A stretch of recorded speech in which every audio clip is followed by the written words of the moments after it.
네, 반갑습니다. 할렐루야. 2021년 새해 첫 주 예배입니다. 주님의 이름으로 각 가정마다 주님의 은혜가 가득하길 축복합니다. 소망합니다. 시간 주 예수 내가 알기 전 함께 찬양 드리겠습니다.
감사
2021년도는 이 감사가 풍성하시길 축복합니다.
년 동안도 우리와 함께 해주신 것처럼 2021년 올 한 해도 때로는 힘겹고 어려운 일들이 있을지라도 주님께서 우리를 손잡아 주시고 먼저 행하여 주시며 길을 인도하여 주실 줄 믿고 이 한 해를 시작할 수 있기를 원합니다. 신년 예배를 드리는 우리의 마음을 우리 예배로 기도로 올려드리며 나아갈 때 우리 한 목소리 같이 기도하며 우리를 모두를 대표해서 기도 이후에 한양주 목사님 기도 인도해 주시겠습니다. 기도하겠습니다. 하나님 아버지 감사합니다. 주께서 하여 주시며 주께서 사랑하는 말씀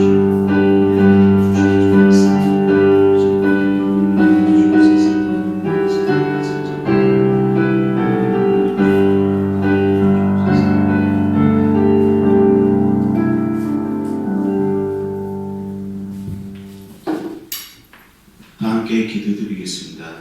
그의 안에서 그물마다 서로 연결하여 주 안에서 성전이 되어가고 너희도 성령 안에서 하나님이 거하실 처소가 되기 위하여 그리스도 예수 안에서 함께 지어져 갔느니라. 아멘. 우리의 머리가 되시며 우리를 선택하여 구원하여 주시고 우리의 예배를 받으시기에 합당하신 하나님 아버지, 신령과 진정으로 드려지는 우리 공동체 예배를 기뻐 받아 주시옵소서. 2020년 한 해 코로나 바이러스 사태로 인한 여러 가지 어려운 상황 가운데서도 삼자교회의 협상과 문화센터의 이사 문제 등 우리 공동체의 많은 현안을 주님의 뜻에 따라 바른 길로 인도해 주심에 영광과 찬양과 감사를 드립니다.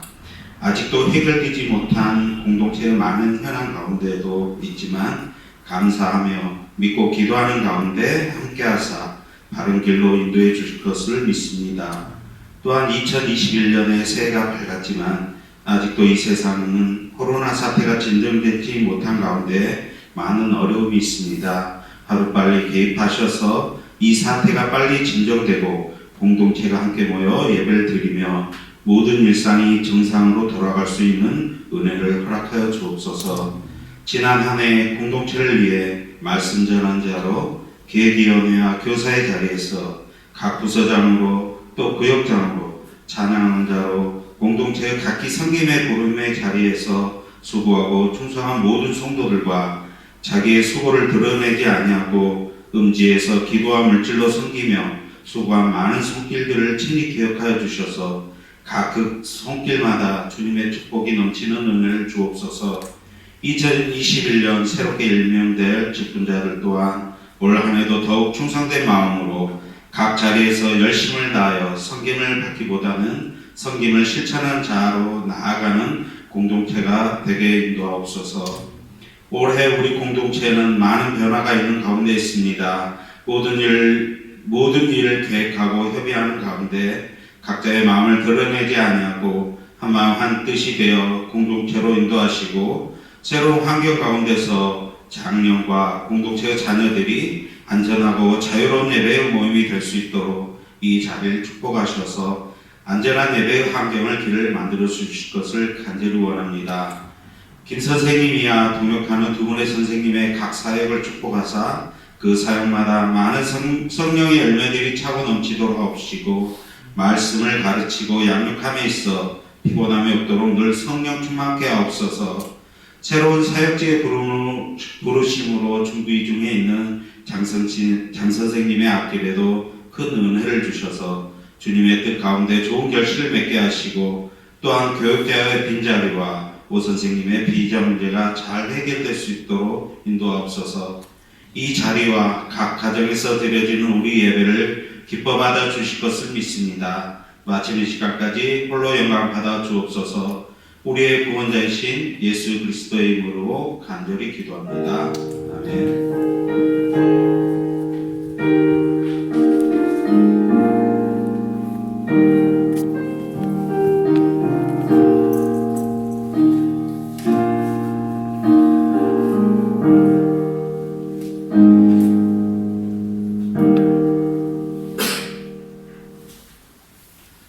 우리 함께 찬송가 25장 멸류관 벗어서 주께 드리세. 우리 함께 힘차게 주님을 찬양드리겠습니다.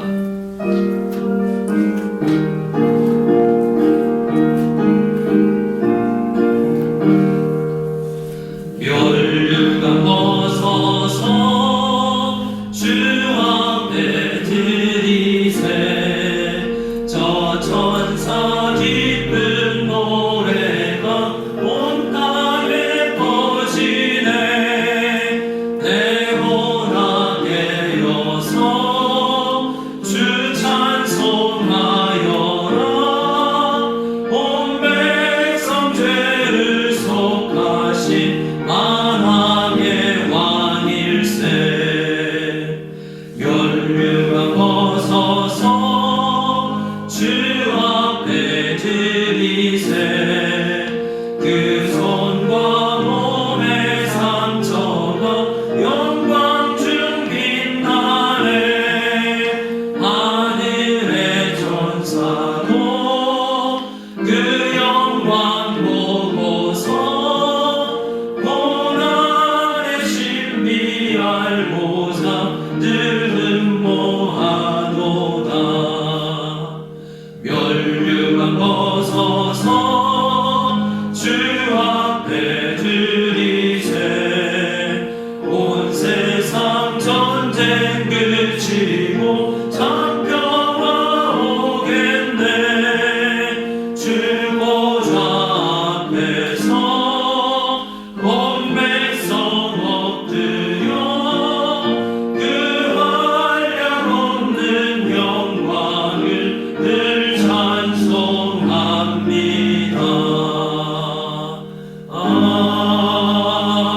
아멘. 우리 함께 드리는 헌금을 위해서 고음기도 올려드리겠습니다. 오직 선을 행하며 서로 나누어 주기를 잊지 말라고 하신 말씀을 저희들이 기억합니다. 하나님 앞에 우리들이 몸과 마음을 드리기도 하지만 주께서 우리에게 주신 물질과 주께서 우리에게 주신 달란트로 또한 봉사하며 또 하나님의 것이라는 것을 인정하며 나아갑니다. 2021년 한 해가 주님께서 허락하신 우리에게 주님께서 선물로 주신 시간들임을 기억하며 이 한 해를 주님의 뜻대로 살아가기를 원하는 마음으로 신년의 예물을 드리며 또한 지난 시간 송구영신 예배를 드리며 주님 앞에 마음을 고백하며 모든 시작과 끝이 하나님의 것임을 고백하는 성도님들이 이 자리에 모여서 예배드립니다.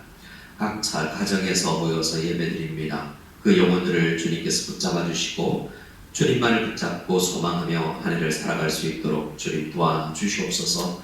주님께서 우리에게 은혜를 다해 주셔서 세상 사람들은 해를 바라보며 소원을 빌고 그 뜻을 구하지만 우리는 해를 지으신 하나님, 손가락으로 하늘의 별들과 해를, 별을, 달을 만드신 우리 주님의 놀라운 능력을 믿고 이 세상을 살아가오니 주님 그 하나님을 믿는 우리 모든 백성들에게 큰 힘이 있게 하여 주시옵소서.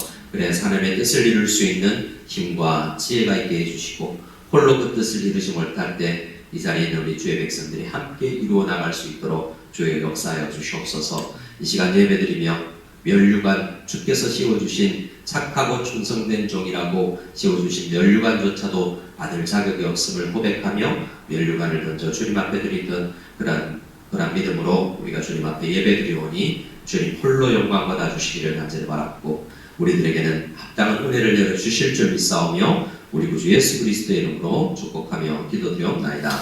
아멘.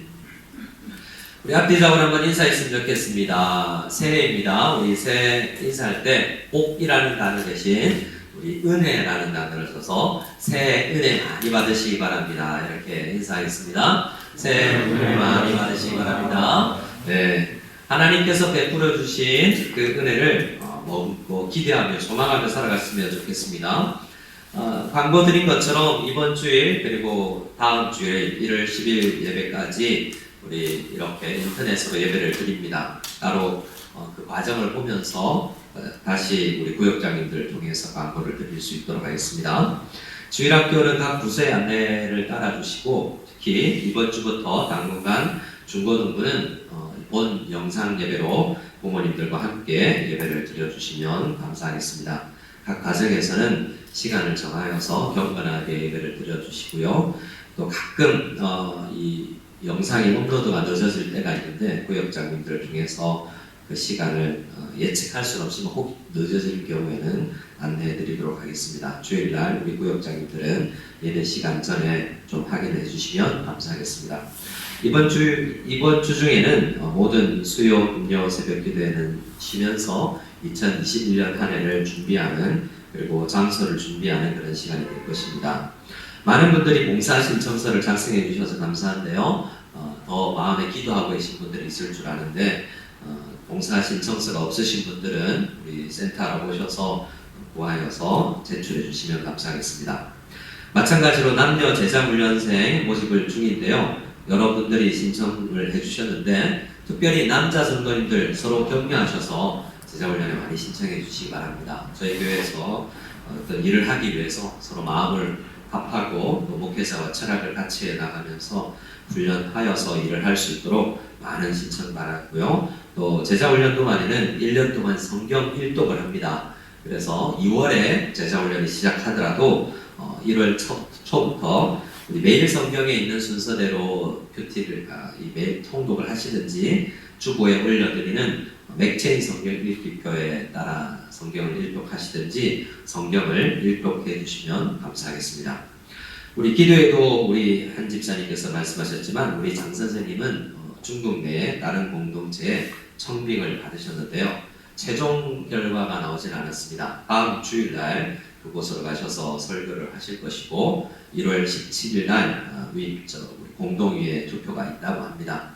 그 전까지 하나님께서 인도하심이 어디에 있는지 잘 기도해 주시고 또 우리 중국 지역 다른 다 공동체를 또 교육자 파송을 통해서도 섬길 수 있는 그런 귀한 교회가 될 수 있기를 바라는 마음으로 함께 기도해 주시면 감사하겠습니다.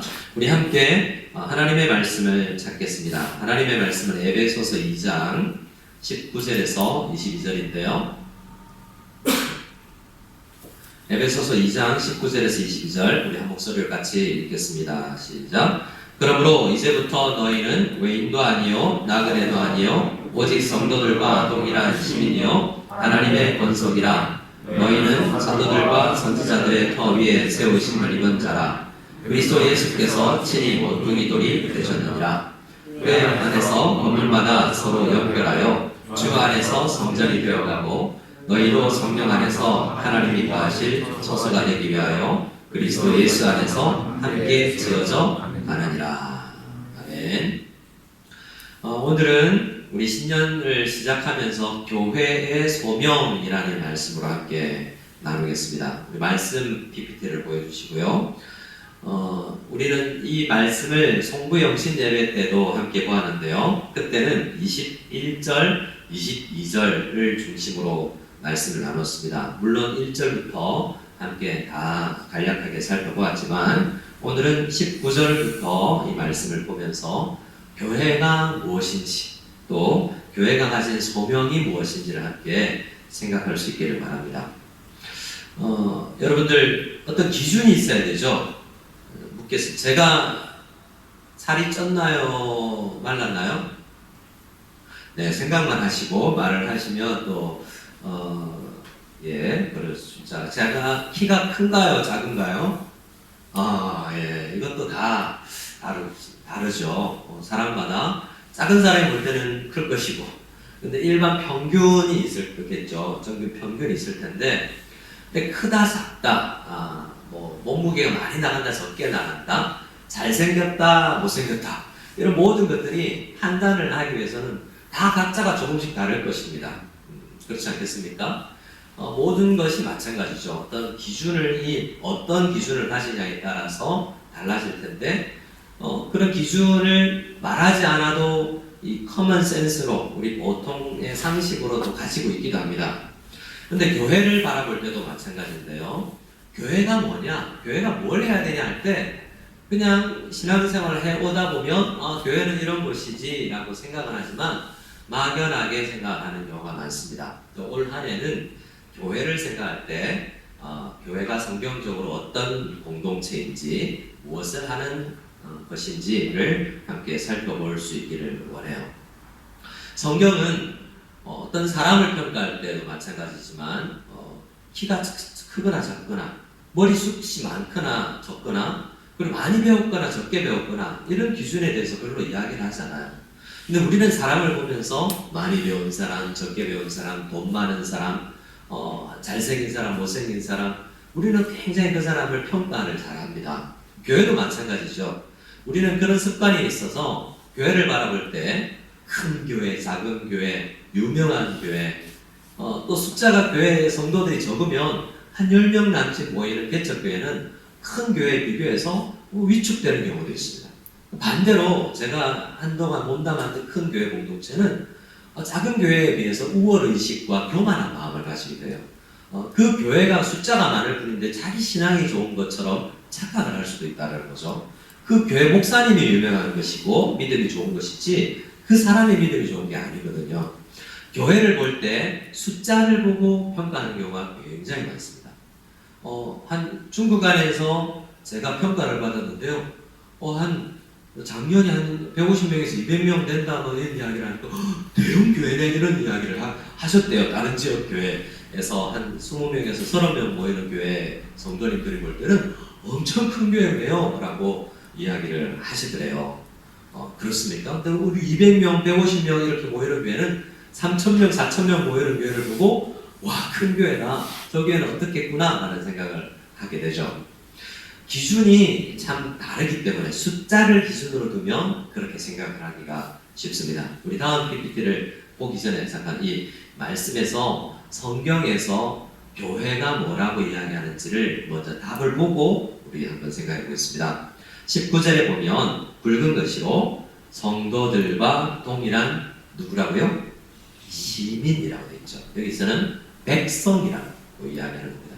그러니까 하나님 나라의 백성이라는 거죠. 그리고 20절에는 사도들과 선지자들의 터 위에 세우심을 입은 자, 우리의 교회의 기초가 어떠한가? 사도들과 선지자들이다 라고 이야기하는 이 두 가지 이야기를 중심으로 오늘 말씀을 이어갈까 합니다. 자, 다음 PPT를 보여주시면, 자, 여러분은 교회가 뭐다 라고 정의를 내릴 수 있겠습니까? 다른 교회 안 다니는 사람이 교회 다니신다면서요? 교회가 뭐죠? 라고 물으면 뭐라고 대답하실까요? 한번 나름의 정의가 있겠죠. 교회란 답 안 하셔도 됩니다.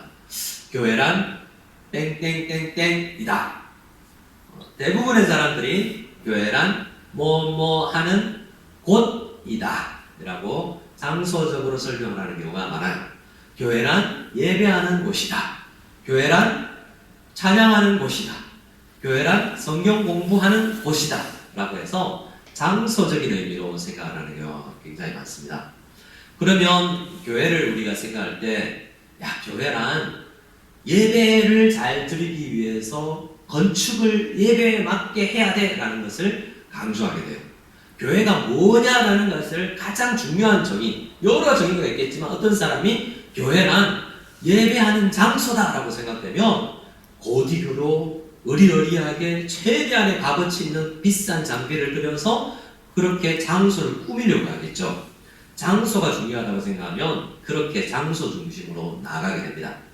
어떤 분들은 교회란 상처받은 세상에서 직장 생활하고 학교 생활하면서 상처받은 영혼들이 위로받고 상처를 치유하는 곳이다 라고 생각하면 교회 왔는데 상처가 치유가 되지 않아 일만 하라고 그래요? 그러면 교회가 아니구만, 교회에 제 역할을 못하는구만 이라고 생각할 수 있어요. 어떤 목사님은 교회란 밥을 많이 지어서 가난한 사람들에게 밥을 퍼주는 곳이다 라고 생각하는 분들이 있어요. 어떤 분들은 사고가 나면 예배 드리다가 예배 내려놓고 어떤 교회는 짐을 싸짐을 지고 지진 난 때 가서 도와주러 가요. 교회가 무엇하는 것이냐라는 것에 가장 중심되는 내용이 뭐냐라고 생각을 하니까 그것에 따라서 교회의 목양과 교회의 방향성이 정해지는 것이죠. 그래서 어떤 한 목사님은 목사란 누구냐? 목사란 날마다 교회를 생각하는 사람이다 라고 이야기해요. 뭐라고요? 목사란 날마다 교회를 생각하는 사람. 그럼 성도는요? 성도도 날마다 교회를 생각하는 사람이에요. 그런데 문제는 뭐냐면 교회에 대한 생각이 잘못될 수가 있고 거룩해야 될 수도 있습니다. 여러분 통일교 아시죠? 문성명이라는 사람으로 인해서 이끌어가는 이단이잖아요. 그들도 교회라고 그래요. 교회인가요? 그들이 생각하는 교회라는 가치가 있겠죠. 중요하다고. 그것을 생각하면 교회다라고 생각해서 자기들도 나름의 교회라고 이야기하지만 교회가 아닌 거죠. 왜 아니냐?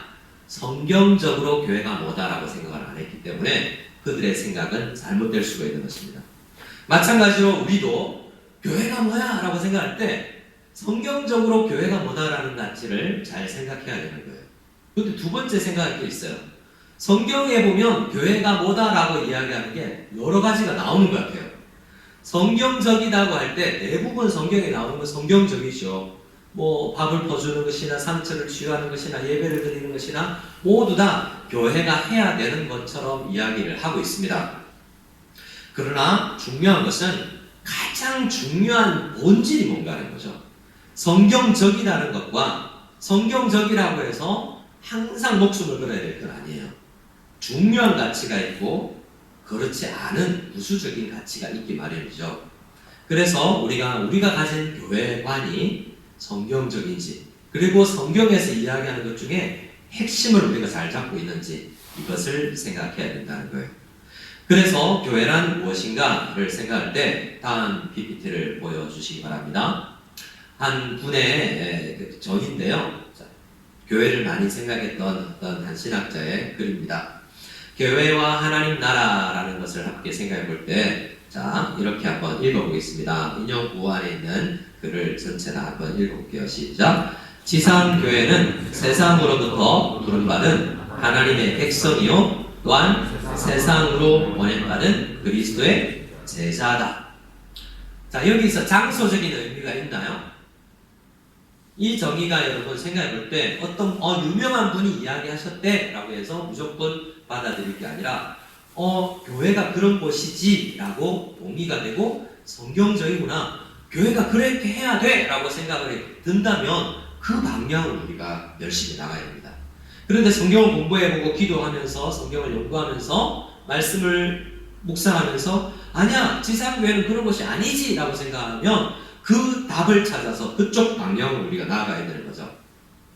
자, 여기 이 정의에서 처음 주어는 그냥 교회는이 아니라 지상교회는 이라고 되어 있습니다. 어떤 교회요? 지상교회다라는 것이 뭐냐면 천국 하늘에 있는 교회가 아니라 이 땅에 있는 교회를 이야기하는 거예요. 왜냐하면 아까 우리 에베소서 말씀에 의하면, 에베소서 2장의 말씀에 의하면 오직 성도들과 동일한 시민, 백성이라고 이야기하고 있어요. 우리 성도들은, 교회는 뭐냐면 백성이에요. 건물이 아니라 여기에 모여도 되고, 오늘 여기에서 못 모이는 상황이면 호텔에서 모여도 되고 공원에서 모여도 돼요. 장소가 달라져도 여전히 우리는 무성연합 공동체죠. 어디에 모여도 마찬가지입니다. 사실은 인터넷으로 모여도 그 장소는 각 가정에 흩어져 있어도 우리는 여전히 무성연합 교회예요. 왜요? 교회는 사람이기 때문이죠. 그런데 하나님의 부르심을 받은 우리는 성도들과 동일한 백성이야 라고, 하나님의 백성이다 라고 이야기하면 좀 의미가 굉장히 큽니다. 백성이라는 의미는 어떤 의미냐면, 저를 한번 따라해 주시기 바랍니다. 하나님의 통치를 받는 사람들. 하나님의 통치를 받는 사람들이 하나님의 백성들이다 라고 하면 그 의미는 굉장히 커요. 천사들도 마찬가지고요, 천국에 있는 것들도 통치를 받죠. 그래서 그 의미를, 하나님의 통치가 이루어지는 영역 전체를 아우를 때 어떤 표현을 쓰냐면 하나님의 나라다라고 이야기하는 거예요. 그러니까 하나님의 나라라는 표현을 근데 교회와 똑같진 않아요. 왜냐하면 우리 교회는 아직 완전한 하나님의 나라가 아니라 이 지상에서 뭔가 통치를 받기도 하지만 이루어야 될 업적도 있고 과업도 있고 임무도 있고, 그리고 각 처소에 흩어져 있어서 잘 순종하는 사람과 순종하지 않는 사람이 나누어져 있는 이 지상교회는 하나님의 나라라고만 그냥 생각해서 막연하게 천국 일 다 이룬 것 같은 생각을 하는 경우가 굉장히 많은데, 그렇지 않고 지상에 있는 교회는 굉장히 하나님 나라 전체 의미에서 한 부분을 차지해요. 하나님의 나라가 온전히 이루어지기 전에 지상교회는 굉장히 분투하면서 유혹받으면서 연약할 수도 있는 그런 공동체예요. 그래서 지상 공동체는 우리가 속한 무성연합교회 같은 교회를 이야기하는 거예요. 성경의 신약 성경에 보면 세계교회 이런 말 하지 않습니다. 그리고 대한민국 교회 이런 이야기 하잖아요. 이스라엘 교회 이렇게도 이야기하지 않고요, 고린도에 있는 사람들, 로마에 있어서 하나님의 부르심을 받은 지상 그 로마라는 지역 안에 있는 성도들, 이렇게 지역교회는 그 지역 안에 부름받으신 교회들을 중심으로 신약 성경은 이야기하고 있는 거예요. 그래서 우리는 교회를 생각할 때 특별히 무석 안에서 하나님의 부르심을 받은 성도들의 연합체, 이것을 교회라고 기본적으로 생각할 필요가 있어요. 그런데 교회는, 지상교회는 세상에 살다가 하나님의 백성으로 부르심을 받은 백성이에요. 그렇기 때문에 이 말씀을 중심으로 생각하면 어떤 생각을 하면 굉장히 자랑스러운 거예요. 세상에서 살다가 하나님이 불러주셨으니까 굉장히 자랑스럽습니다. 여러분, 요즘에 취업이 굉장히 어렵대요. 여러분의 자녀 가운데 대학을 다니시는 분들도 있고 취업을 준비하시는 분들도 있는데요. 유명한 어떤 직장에서 원서를 냈는데 불러줬다고 생각해요. 엄청나게 기뻐하더라고요. 요즘에는 항공사 승무원들이 굉장히 어려움을 겪고 있지만, 제가 대학 다닐 때 여자 우리 동기들 가운데 항공사 승무원, 특히 외국계 계열의 승무원 됐다고 그러면 엄청나게 축하를 받았어요. 그리고 부르심을 받는다는 것은 누구의 부르심이냐에 따라서 굉장히 자랑스럽고 긍지가 있는 것이거든요. 자, 하나님의 백성들이 하나님의 부르심을 받아서 모였잖아요. 그냥 모인 게 아니라고요. 제가 여러분 모이라고 해서 모인 게 아니고, 우리는 제가 이 자리에 있지 않고 다른 사역자가 있다고 할지라도 하나님이 부르셔서 이 자리에 있는 거예요. 하나님의 부르심을 받은 공동체들이 모이면 5명이 모이든 10명이 모이든 10,000명이 모이든 그 긍지와 이 자부심은 똑같은 거예요. 그러나 이것을 잘 생각하지 않을 때 우리는 비교하게 됩니다. 여러분, 100명, 200명, 10,000명이 모이는 교회가 좋은 교회예요? 절대로 그렇지 않습니다. 누가 우리를 불러주셨는지가 중요하죠. 자, 우리 옆 사람에게 한번 이렇게 서로 권면하고 축복하기를 바랍니다. 하나님께서 우리를 부르셨습니다. 시작. 하나님께서 우리를 부르셨습니다. 믿으십니까? 제가 집사님들 부르지 않았어요. 물론 문자 왔을 수도 있습니다. 찬양부장님이 찬양 인도하러 오세요 라고 불렀을 수도 있어요. 하지만 우리의 신분은 하나님께서 우리를 부르셨다. 차출받은 거예요. 그렇기 때문에 굉장히 자긍심과 자부심을 가진 공동체가 돼요. 숫자에 연연하지 않아야 돼요. 그래서 그 하나님의 백성들이 있다는 데에 대해서 목사는 감사하고 그 영혼들을 위해서 일해야 되는 것이죠. 그런데 중요한 것은 우리 이때까지 특별히 제가 배우는 교과서, 제가 신학교 때 배운 교과서는 대부분 16세기, 17세기에 쓰여졌던 책으로 많이 배웠어요. 성경은 2000년 전에 적혀졌죠. 그런데 제가 배웠던 특히 조직신학이라는 신학에 주로 선생님들은 16세기, 17세기, 여러분 많이 들어보셨을 칼빈, 루터 이런 분들의 글들을 많이 읽고 우리는 신학을 공부합니다. 근데 그 글들을 잘 보면 세상으로 보냄받은 그리스도의 제자라는 이야기가 많이 강조되어 있지는 않아요.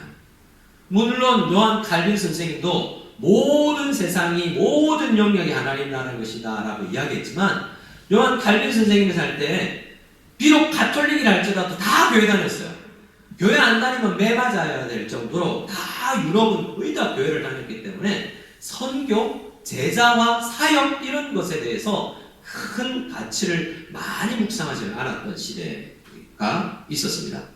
근데 그 시대의 말씀을 가지고 책을 가지고 공부를 하다 보면 교회 공동체를 생각할 때 굉장히 거룩한 게 중요하고 통일성 이런 것들을 중심으로 교회가 어때야 된다라고 공부할 때 굉장히 정적으로 교회 안에서만의 일들에 머무르는 경우가 굉장히 많습니다. 예배만 해야 되는 공동체인 걸로 알고 있고 성경 공부만 하고 앉아 있어야 되는 공동체로 생각하는 경우가 굉장히 많아요. 하지만 성경이 기록되었을 때 사도행전과 사도들이 살았던 교회가 탄생할 때 하나님께서 우리 교회에 주신 말씀들은 세상으로 불러서 하나님의 백성을 삼았는데 너희들 여기 와서 하나님의 제자가 되어서 세상으로 가야 된다는 것이 굉장히 강조되어 있습니다.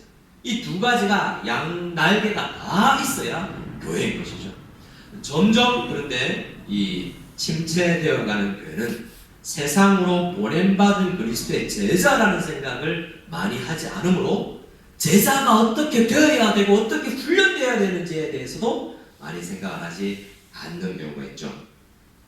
자, 오늘 이 예배는 중고등부 우리 학생들도 인터넷으로 집에서 드리고 있을 텐데요.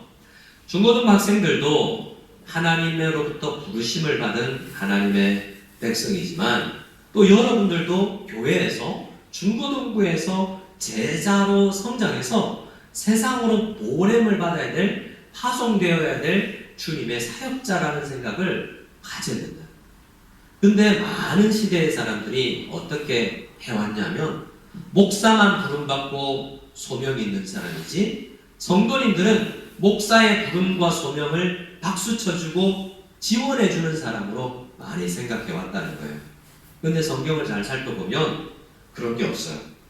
목사만 부름받았고 목사만 파송받은 게 아니라 모든 성도님이 하나님의 부르심을 받았고 모든 성도님들이 세상으로 파송받았다라는 것을 성경은 기록하고 있어요. 그래서 이 정의가 하나님의 이 땅에 있는 지역교회가 해야 될 정의다, 가져야 될 정의다라는 생각을 가지면 어떻게 해야 됩니까? 목사나 성도나 모두 다 내가 어떻게 준비되어서 세상으로 나아가서 그리스도의 제자로서 세상에서 살아가지라는 그 고민이 굉장히 우리에게 넘쳐야 돼요. 그것을 그러면 우리가 함께 묵상하는 이것이 정의에 대해서 우리가 점점 여러 번 강조할 텐데 동의가 된다면 우리가 어떻게 준비되어야 세상으로 보냄받아서 그리스도의 제자로서 바로 살아가게 될까를 함께 고민하고 연구하고 이루게 될 것입니다. 우리 다음 페이지를 우리 가기 전에 한번 같이 한 번 더 조금 전 페이지를 한 번 더 지상교회에 대해서 정의에 대해서 한 번 더 읽어보기로 합니다. 같이 읽겠습니다. 시작. 지상교회는 세상으로부터 부름받은 하나님의 백성이요 또한 세상으로 보냄받은 그리스도의 제자다. 자, 조금 전에 우리는 부르심을 받은 공동체라고 했는데요. 옆 사람에게 한 번 더 우리 파송받은 공동체라는 것으로 서로 축복하기를 원합니다. 성도님, 집사님은 세상으로 보냄받은 그리스도의 제자입니다. 시작. 집사님은 세상으로 보냄받은 그리스도의 제자이십니다. 아멘. 자, 다음 페이지를 보시면 니케아 신조라는 제가 해서 인용한 글이 있습니다. 조금 전에도 말씀드렸지만 니케아 신조라는 것은 이 교회 초대 교회에서 가장 초기에 325년에 만든 온 교회가 공의회가 모든 교회가 모여서 교회란 뭐냐, 하나님을 믿는다는 신앙이 뭐냐, 이런 정의를 내리는 것들을 했어요. 이런 것들이 보통 공의회라고 해요. 그래서 중요한 시대마다 정의를 막 헷갈릴 때 교회가 뭐지? 삼일체 하나님 도대체 어떤 분이지? 성교가 뭐지? 뭔가 성도들이 신앙생활 하다가 100년이 지나면서 뭔가 정의가 서로 정의가 달라질 때 안 되겠다. 함께 교회적으로 합의를 이루어야 되겠다 하고 모이는 단체들이 있는데 그때마다 공의회로 모이는데 이 니케아 공의회가 거의 가장 초창기의 모임이었습니다. 그때 교회에 대해서 정의를 내리면서 이렇게 내렸어요. 우리 인용구 하나이며 시작. 하나이며 거룩하고 보편적이며 사도적인 교회. 니케아 신조라는 굉장히 초기에 교회가 뭐냐라고 이야기할 때 하나이며 거룩하고 보편적인 곳이다 라고 이야기를 하는데 그 의미에 대해서는 또 따로 설명을 드려야 되겠지만 이 단어 하나하나를 이야기하면 거룩은 알겠는데 하나는 무슨 의미지? 보편적이라는 의미는 뭐지? 이것도 우리가 교회의 중요한 이 당시에 교회하면 이 네 가지 단어를 생각하지 않으면 교회를 바로 생각할 수 없다라고 생각했어요. 지금도 마찬가지거든요. 근데 그 이후로 사도적이다라는 의미에 대해서 굉장히 심해졌었습니다. 지금까지. 그런데 로마 가톨릭에서는 사도적이다라는 말을 많이 썼거든요. 그런데 어떻게 주로 사용했냐면 그 사도적 계승이 교황에게로 흘러나간다는 입장에서 사도 이야기를 많이 했어요. 사도는 다 사라졌지만 그 사도적 계승이 교회에 특별히 교황을 통해서 사도적 계승이 이루어진다라고 생각을 했습니다. 그런데 우리는 그게 성경적이라고 생각하지 않습니다. 앞으로 계속해서 그 이유에 대해서 살펴보겠지만 성경은 교황이 사도라고 이야기하잖아요. 저를 이 밑에 있는 지상교회는 두 번째 정의에 대해서 같이 한번 더 읽어보기로 합니다. 지상교회는 시작. 지상교회는 사도의 계승자로서 세상으로 보낸받은 소명자들의 모임이다. 다른 형태로 우리가 말씀을 함께 나누는 것인데요. 이 니케아 신조에 의해서 조금 더 용어가 바뀌어서 정의를 내려봅니다. 교회를 생각할 때 사도적이다라는 생각을 사도의 무엇을 계승한 기관이 우리들이다라는 생각을 가져야 된다는 거예요. 로마 가톨릭은 사도적 계승을 교황 한 사람이 물려받는다고 생각했다면 우리는요, 교회가 물려받았다라고 생각합니다. 한 사람이 아니라 우리가 교회 전체가 사도적 계승자다라는 거예요. 자, 그러면 우리는 사도다라고 말하는 것하고 다릅니다. 최근에 어떤 교회에서는 사도라고 이야기하고 또 교회를 지파별로 나누어서 무슨 지파 불러서 자기가 굉장히 사도라는 생각으로 많이 열심을 내는 사람들이 있습니다. 근데 그러면 굉장히 열심히 납니다. 여러분 생각해 보세요. 여러분이 제가 2단이라고 생각한 12사람 불러서 여기 한 그 정도 있을 것 같은데요. 베드로다, 너 요한이야, 이렇게 이야기하면 굉장히 그 사도적 반열에 내가 사도라고 라고 생각하면서 굉장히 자기 자신에 대한 자부심이 커지게 됩니다. 그래서 열심히 신앙생활하게 돼요. 그래서 2단일수록 오히려 그 사도적이라는 의미를 잘못 이해했지만 굉장히 큰 자부심을 여기고 열심히 신앙생활하는 것을 보게 돼요. 근데 반대로 우리 교회는 우리 교회가 사도적이다라는 생각을 하지 않으면서 굉장히 나는 평신도 중에 그냥 교회를 다니고 목회자들과 기획위원과 앞서 있는 사람들을 위해서 때로는 그저 교회에 다니고 어느 정도 누리고 잘한다고 칭찬해 주면서 우리를 대신해서 일해 주기를 바라는 그러한 마음으로 교회를 다니는 분들도 있을 수가 있다는 거예요. 근데 성경은 이야기합니다. 자, 요한복음 20장 말씀을 같이 한번 읽어보겠습니다. 요한복음 20장 21절 시작. 아버지께서 나를 보내신 것 같이 나도 너희를 보내노라. 이 말씀은 12제자들에게 주신 말씀이죠. 그래서 이 보낸다라는 것은 이 사도라는 개념을 가질 때 12사도들만 보냄을 받았다라고 생각하고 사도적이다라는 생각을 할 때가 있는데, 우리는 성경을 보면서 하나님 아버지께서 예수 그리스도를 이 땅에 보내신 것처럼 예수께서 12사도를 보내셔서 교회를 시작하고 사도들의 터 위에 교회를 세운 다음에 그 교회를 통해서 또한 교회에 있는 모든 공동체 인원들이 사도들이 파송받는 것처럼 온전히 세상으로 너희도 세상 끝까지 가서 사도적 직분을 다해라 라고 명령하고 있다는 것을 우리는 성경을 통해서 보게 됩니다. 그 의미를 살려서 우리는 이 정의, 교회에 대한 정의를 읽게 되는 거죠. 자, 다시 한번 지상교회는 이라는 정의를 다시 한번 읽겠습니다. 시작. 지상교회는 사도의 계승자로서 세상으로 보냄받은 소명자들의 모임이다. 우리 인터넷으로 보는 성도님들, 특히 우리 청소년 여러분, 사도, 계승자 혹은 소명자 이런 단어를 들을 때 굉장히 우리와 거리감이 있게 느껴질 수가 있습니다. 여기에 앉아 계신 혹시 장년 여러분 어떻습니까? 소명자. 여러분 내가 소명자라는 생각을 가지고 혹시 계신가요? 우리는 우리 교회 전체가 사도적 계승으로 사도들을 생각하면서 사도적으로 우리 교회가 무엇을 해야 되지? 라는 고민을 하면서 우리는 교회에서 신앙생활을 하고 있는지 우리 자신을 한번 돌아볼 필요가 있습니다. 많은 경우 우리는 그런 생각을, 그런 소명과 사도적이라는 단어를 많이 생각하지 않는 경우가 굉장히 많다는 거예요. 근데 신약 성경을 보면 줄곧 이 이야기를 교회를 향해서 하고 있다는 것을 보게 됩니다. 그러면 만약 이 동의, 지금 이 정의만 거의 내려다시피 했고 정의를 내리는 과정 자체는 많이 설명드리지 않았지만, 여러분이 우리 교회가 이 사도적 계승을 하는 공동체요, 세상으로 파송받은 소명자다라는 생각에 동의한다면 사실은 우리는 어떻게 살아야 되지? 우리 교회는 어떠해야 되지? 라는 고민을 이제 본격적으로 해야 된다는 거죠.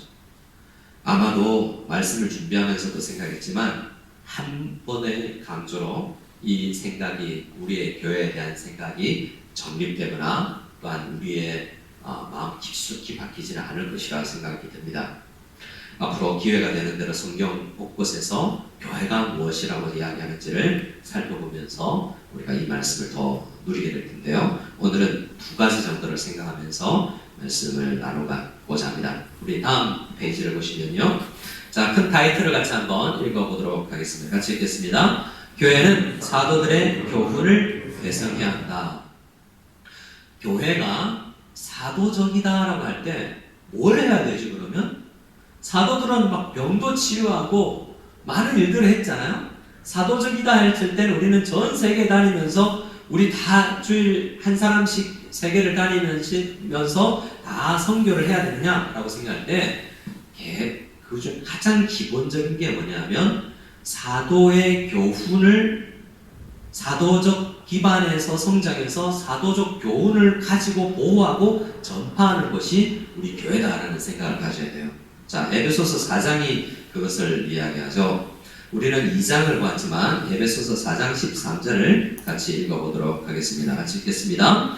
우리가 다 하나님의 아들을 믿는 것과 아는 일에 하나가 되어 온전한 사람을 이루어 그리스도의 장성한 분량이 충만한 데까지 이르리니. 아멘. 자, 우리가 교회로서 모여서 해야 할 일들이 뭐냐라고 할 때 우리는 하나님의 아들을 믿는 것과 아는 일에 우리 모든 공동체가 함께 많이 애써야 된다. 모든 공동체가 장성한 분량에 이르러서 사도적 계승을 충분히 할 수 있도록. 사도적 계승이라는 말이 뭐죠?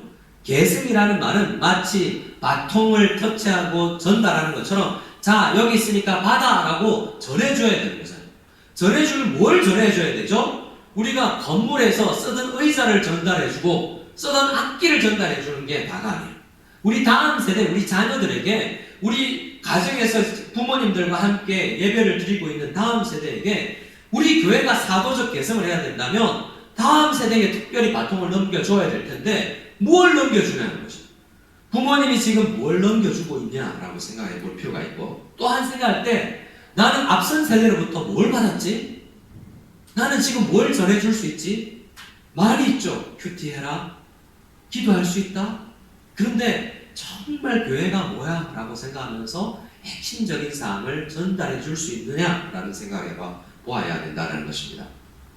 그래서 우리는 사도들이 가르쳐 주신 교훈, 성경 말씀을 열심히 알고 공부하고 묵상하는 일에 우리 교회가 매진하는 것이 우리 사도적 교회가 감당해야 될 교회의 중요한 사명입니다.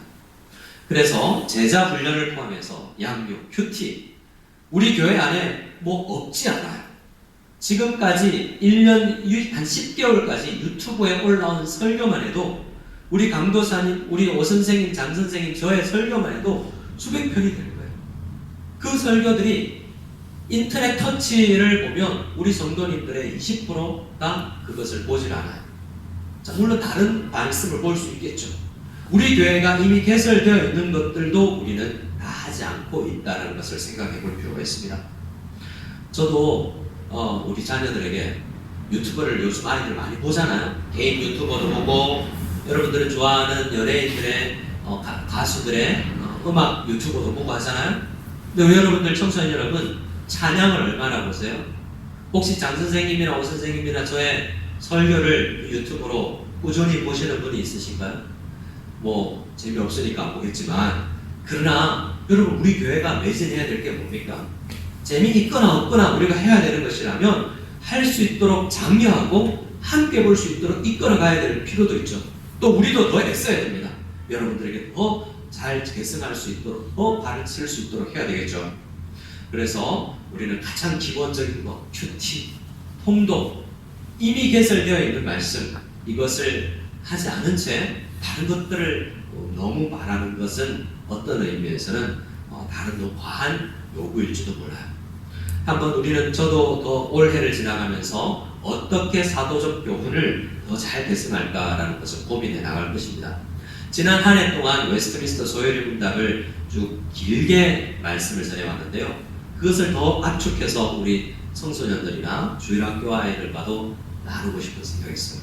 왜냐하면 그것은 사도적 계승의 압축판이라고 할 수 있는 사도신경만 온전히 전해줘도 우리 아이들에게 온전한 믿음의 사도적 계승이 기본적으로 일어나거든요. 그런데 웨스트민스터 소요리 문답의 정도가 계승된다면 우리가 부모로서, 교사로서, 교육자로서 충분히 사명을 감당한 것이라고 할 수 있어요. 적어도 사도들의 교훈을 계승한다고 할 때 특별히 다른 것들 많은 것이 아니라도 웨스트민스터 소요리 문답 정도가 우리 속에 풍성하게 질문이 남아있고 설명을 해줄 수 있는 우리가 된다면 충분히 사도적 계승을 할 수 있는 성도가 되었다는 생각을 할 수도 있는 것입니다. 이미 인터넷이나 유튜브에 제 것이 아니라도 많이 있는 선생님들의 것들을 통해서 사도적 교훈을 계승할 수 있는 우리 모두가 되었으면 좋겠습니다. 자, 우리 이렇게 저를 한번 타이틀을 가지고 한번 따라해 주시면, 저를 말씀을 따라해 주시면 좋겠습니다.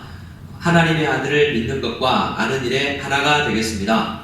하나님의 아들을 믿는 것과 아는 일에 하나가 되겠습니다. 그래서 온전한 그리스도의 사람으로 성장해 나갈 수 있기를 바랍니다. 마지막입니다. 자, 타이틀을 같이 읽겠습니다. 시작. 교회는 사도들의 사역을 계승해야 합니다. 우리는 사도가 아닌데 신약 성경에 사도행전에 보니 사도들이 일한 걸 보니 뱀에 물려, 독사에 물려도 죽지 않고 그들의 손수건만 만져도 낫기도 하고 그런 일들을 우리가 할 수가 없는데요? 라고 이야기하는 분들이 있습니다.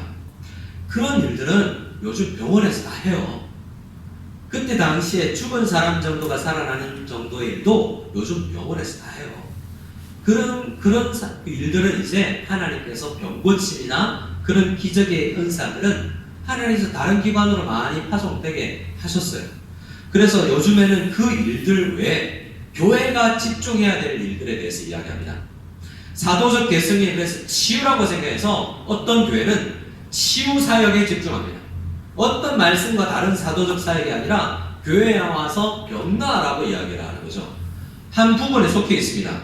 그러나 여러분, 그 기도를 할 수 있겠지만 그 일은 병원에 많이 전가되었고요. 우리는 주님께서 압축적으로 집중해서 우리에게 하라고 한 핵심 사역을 이어가야 돼요. 그 사역은 너희는 세상에 가서 병 고쳐라 라고 하나님께서 말씀하시지 않으셨다는 것을 우리는 생각해야 됩니다. 그럼 무엇을 말씀하셨는가? 사도적 사역을 계승해야 된다고 할 때 마태복음 28장을 빼놓고 생각할 수가 없죠. 우리 같이 마태복음 28장 19절 20절 말씀을 같이 읽겠습니다. 시작. 그러므로 너희는 가서 모든 민족을 제자로 삼아 아버지와 아들과 성령의 이름으로 세례를 베풀고 내가 너희에게 분부한 모든 것을 가르쳐 지키게 하라. 볼지어다 내가 세상 끝까지 너희와 항상 함께 있으리라 하시니라. 아멘. 이 말씀을 우리는 대사명이라고 이야기하죠. 하나님께서 교회에 주신 가장 큰 중요한 지상명령이라고 이야기합니다. 왜 우리는 이 말씀을 늘 생각하게 됩니까? 교회가 무엇을 해야 되는 공동체인가 라는 생각을 할 때 이 말씀을 빼놓고 생각할 수 없죠. 우리가 교회로서 해야 될 일이 무엇입니까? 목사 한 사람이 나가서 세례를 베풀고 전도하고 선교하는 것이 아니라 사도적 교훈을 받은 교회들이, 지상 교회들이 감당해야 될 것이 이 사도적 사역의 개성이에요. 우리 교회가 함께 해야 된다는 거죠. 교회 안에서도 우리는 이 일을 해야 되지만 아직 교회가 아닌 사람들에게도 이 교훈을 전파하여서 교회가 되게 하고 그 교회로 하여금 제자가 되게 하고 세례를 베풀고 교회 또 다른 성숙한 교회가 될 수 있도록 우리는 사역을 해 나가야 돼요.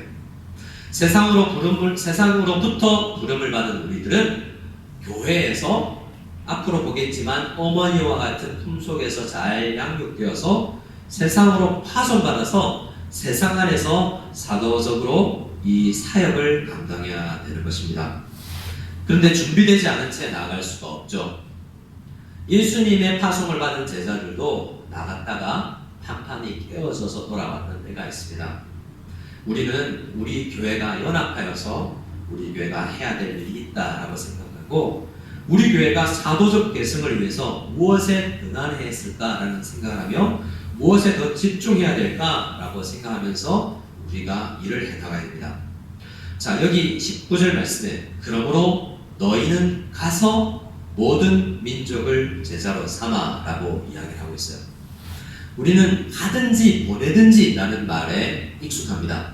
근데 성경은 보냄도 포함되어 있습니다. 헌금을 보내서, 특별히 우리가 빌립보서나 로마서 같은 편지를 보면 사도 바울이 선교 후원을 받아서 땡큐 노트로 편지로 후원해 주셔서 감사합니다라는 편지로 빌립보서나 로마서 같은 말씀을 썼어요. 그렇게 우리는 교회로서 물질을 흘려보내서 선교사들이 그 사역을 잘 할 수 있도록 해야 될 사명이 있어요. 하지만 중요한 사명은 뭐냐면 너희가 가서 라는 것을 무시할 수 없다는 거죠. 뭐라고요? 우리가 간다라는 거죠. 우리의 물질만 가서는 안 된다라고 이야기하고 있습니다. 우리는 우리 교회가 사도적이다라고 할 때 이 선교의 영역, 이 지역사회의 전도의 영역을 무시할 수 없어요. 그러면 우리는 생각할 때 제가 어떻게 선교사님처럼 저기 멀리 단독이나 저기 우르무치에 우리가 어떻게 가겠습니까? 라고 생각하는 경우가 있어요. 맞아요. 하나님 여러분 우리를 거기로 보내시지는 않았을 가능성이 굉장히 많습니다. 대신 어디로 보냈을까요? 우리 가정에 보냈죠. 너희는 가정에 직장 퇴근하고 집으로 날마다 돌아가지 않는, 너희는 집에 가서 너희 집 안에 있는 모든 민족, 너와 언어가 다르고 너와 문화가 다른 청소년들이 땅끝이에요. 우리가 가야 될 땅끝이에요. 우리 자녀들에게 말씀 전하기 얼마나 어려워요. 중국 사람들에게 복음 전하는 것도 더 어려워요. 단기 선교를 가보면요, 저도 여러 나라에 단기 선교를 갔지만 그때마다 단기 선교의 아이들이, 청년부 아이들이 고백하는 게 있어요. 목사님, 선교가 이렇게 쉬울 줄 몰랐어요. 전하니까 받고 교회로 와요. 그런데 우리 옆에 있는 친구 전도하기가 그렇게 어렵게 생각했는지 참 잘 몰랐어요 라는 고백을 하게 돼요. 굉장히 두려워서 우리 옆에 있는 사람을 전도하기 힘들어요. 여러분 직장 다니는 여러분, 직장으로 가서 거기에 있는 민족을 제자로 삼아라 라고 이야기할 때 그를 전도할 뿐만 아니라 그를 제자 삼을 수 있는 능력이 나한테 있는가 하는 생각해 볼 때 어떻습니까? 두려운 경우가 굉장히 많아요. 하나님께서는 가나안으로 이스라엘 백성들을 보내면서 너희들의 밥이고 차지하라고 우리를 보내셨는데 우리는 가면서 그들의 밥이 될 것 같아요. 그들이 무서워요. 복음 전하면 뭐라고 이야기할 것 같고, 왜 회사에서 종교 이야기하냐고 이야기할 것 같고, 너나 신앙생활 잘하라고 이야기할 것 같아서 막연하게 선을 긋고 일정한 선을 긋고 전혀 서로 터치하지 않고 그냥 직장 생활만 하는 경우가 있습니다. 때로는 울분이 터질 듯한 가슴을 어떻게 주체할 수 없을 때가 있어요. 저도 항상 나아가서 노방전도 하지 않지만 어떨 때는 길거리 나가서 외치고 싶을 때가 있고 외치기도 했었어요. 이 20대 젊은 피 끓어오르는 이 복음을 가졌을 때, 이 대구에 제가 있을 때 대구백화점 앞에 가서 큰 소리로 외치고 노방전도 했던 때가 있어요. 전도지 들고 다니면서 버스 타고 다니면서 나눴을 때가 있었던 것 같아요. 이 말씀을 준비하면서 나도 정말 이 사도적 개성을 이끌어 나가야 되는 이 공동체를 향하여서 우리는 다 이 제자가 되어야 되는데, 내가 이런 제자화하는 사역에 하나님의 부르심에 정말 내가 헌신을 얼마나 했었는가를 돌아보면서 때로는 성도들이 두려웠을 수도 있었던 것 같아요. 내가 이거 할 수 있을까? 하나님께서는 하라고 그러는데 나는 이거 할 수 있을까? 라는 두려움이 저 가슴 가운데도 있었던 것 같아요. 저는 개인적으로 말씀을 묵상하면서 우리 교회가 어떻게 해야 될까를 고민하고 싶어요. 연말에 고민해왔고, 그런데 이 교회가 어때야 된다는 것을 목사 한 사람만 불타올라서는 안 되잖아요. 그러면 목사님 열심히 하세요, 저희가 박수 쳐드릴 테니까요 라고 하는 교회로 끝나서는 안 된다고 생각해요. 우리 모두가 불타올라야 되지 않겠습니까? 내 속에서 말씀이 불타올라서 이 주체할 수 없는 열정 가운데서 우리가 신앙생활을 해야 되지 않겠습니까? 억지로 명령받아서 억지로 속아 끌려가는 것처럼 이래서는 되지 않지 않겠습니까? 우리는 기쁨으로 그 일을 해나가야 될 텐데 그것이 올 한 해 이루어졌으면 좋겠어요. 오늘 이 첫 주의 말씀은 교회가 어떤 것이냐, 어떤 곳이라고 성경에서 이야기하느냐고 아주 단순하게 말하는 부분을 함께 살펴보았습니다. 우리 교회는 가장 중요하게 오늘 말씀을 전하는 것은 사도적 교훈 위에 서 있어서 사도적 교훈으로 훈련받아 세상에 사도적 교훈을 전파하고 그들을 제자 삼아야 될 제자들의 공동체라는 것을 우리는 함께 생각했습니다.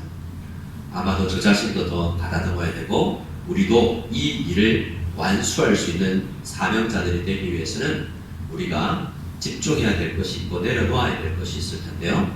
앞으로 어떤 회의를 하고 주일학교를 우리가 운영해 나갈지라도 우리 교회가 어떤 공동체가 되어야 될지를 깊이 생각하면서 나아갈 수 있는 저와 여러분들 다 될 수 있기를 소원합니다. 함께 말씀을 생각하면서 찬양하기를 원합니다. 우리 찬양하기 전에 우리 이렇게 서로 인사하면서 우리 함께 찬양하겠습니다. 이렇게 인사하겠습니다. 우리는 세상으로부터 부름받은 하나님의 백성입니다. 우리는 세상으로부터 부름받은 하나님의 백성입니다. 또 한 번 더 저를 따라해 주시기 바랍니다. 우리는 세상으로 원행받은 그리스도의 제자입니다. 우리는 세상으로 원행받은 그리스도의 제자입니다. 이 말씀을 가지고 우리 함께 찬양하며 고백하며 나가기를 소원합니다.